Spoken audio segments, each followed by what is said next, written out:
Hey, it's Marty Duda here at the Austin City Limits Festival, 13th floor version of it.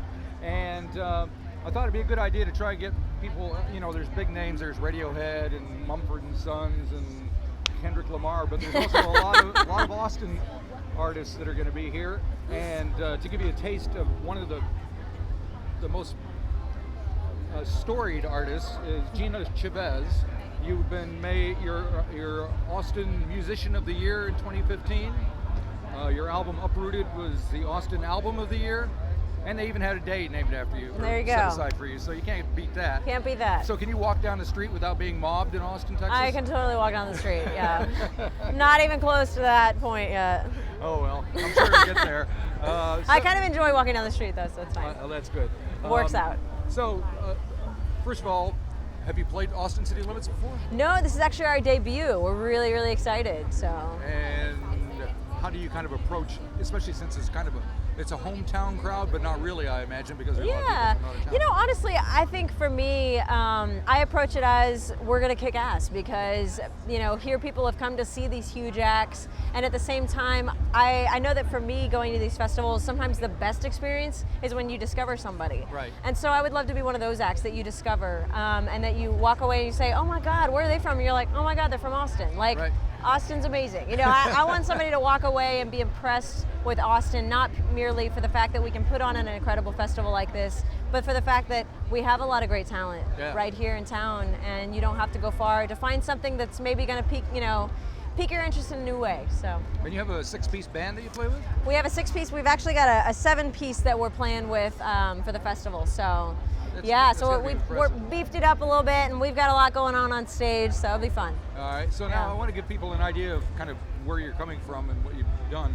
My understanding is that you studied a bit in Buenos Aires, and that had quite an effect on your musical output. Yeah, so I'm half Mexican, but didn't really grow up with my Latin roots. I didn't really grow up speaking Spanish, had very little connection to, we'd go to Spanish mass every now and then with my abuelita, but other than that, I just didn't really have much connection to my Latin roots. And so, fast forward, I go to Buenos Aires for a study abroad during my junior year of college, and it completely blew my world. And I think in a lot of ways, because I heard a Latin music that was it wasn't Tejano, or it wasn't something that was more familiar to Texas. Right. And I was like, oh my gosh, this is, it was more like folk music, but it had this Latin flair to it that just completely enthralled me. And it was specifically a rhythm called a chacarrera, and it's a 6-count rhythm from the northwestern part of Argentina that just fascinated me. Right. Still to this day does.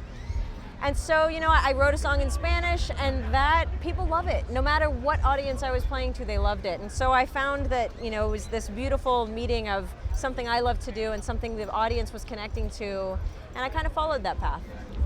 Now, it's not just kind of good-timey music that you're doing. There's quite a bit of a message in a lot of the stuff. You have a song called Maze, which I was watching the debates, and they were talking about NAFTA, and I believe... Do you have a drink in your hand? Yeah, really. We did, right? Yeah. So, are people kind of accepting it? Are they looking for a message in your music? Do you just feel you need to... I feel like that's one of the things that I haven't really shied away from in my music. I do want...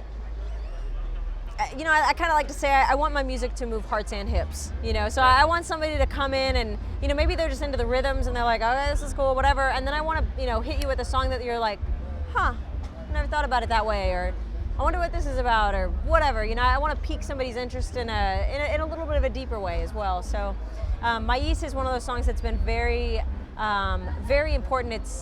It's oddly enough, we keep it on a festival set. For instance, we're playing it today, and it's not a real upbeat song. It's actually probably like kind of the dip point of our set. But I do that specifically to say we can do a breadth of music, and I want it to mean something. And this song specifically is about immigration and the importance of it, and and the fact that our country's built on the backs of immigrants.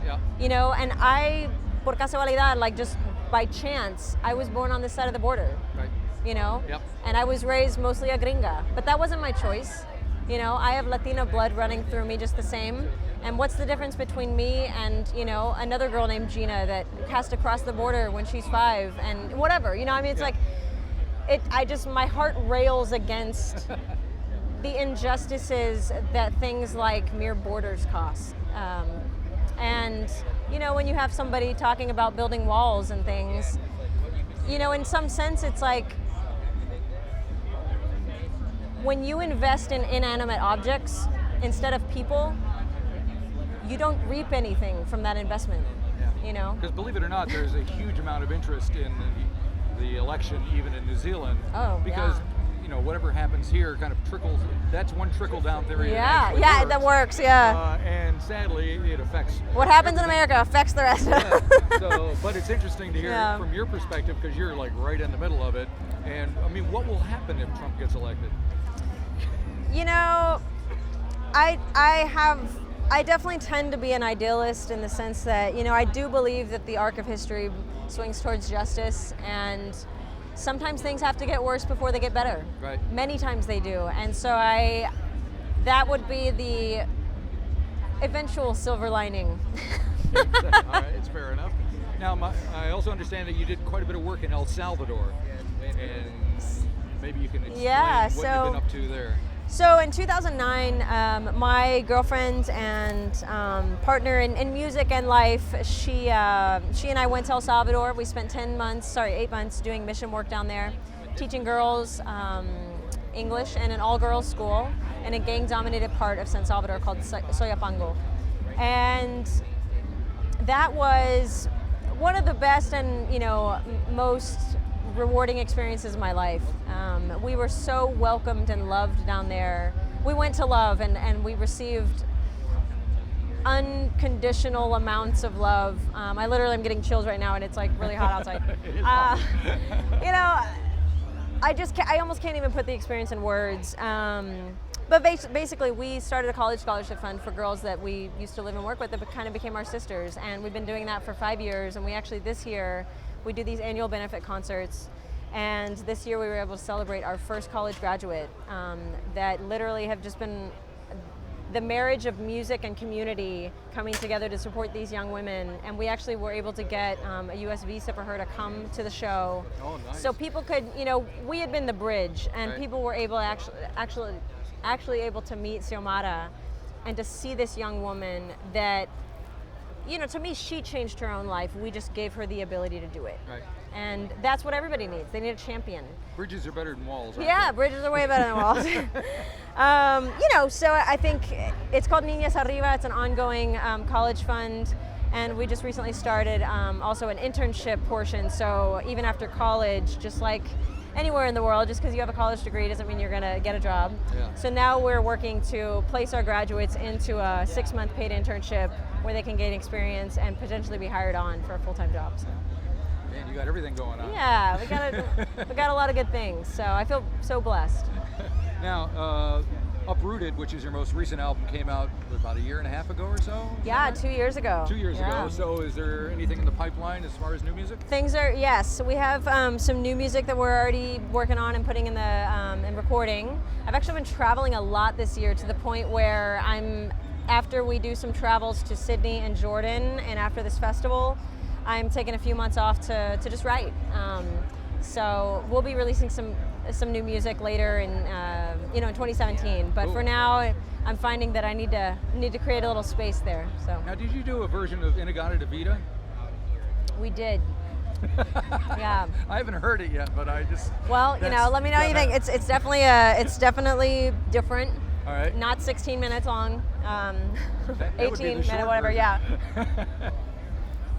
But I've been invited to be part of a couple compilations. Right. And that was one of them. We did Inagata de Vida, which actually wasn't actually put on the compilation, but I released it as a single.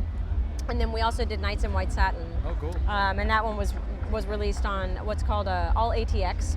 And it's a compilation album they do every year. And it was psychedelic music, so that's why we did those songs. I can't imagine there being a tribute album to Iron Butterfly specifically. Yeah, but you never know. I mean, you never know. It'd just be all Inagata de Vida, Well, thank you very much for Oh, of sitting and course. talking to me. I'm looking forward to seeing you My play. pleasure. Well, I hope Yeah, you get to enjoy the festival and get get down some to New sleep. Zealand when you get a chance. I know, I'm so Australia excited. is, not that far away. I know. Cool. Thanks so much.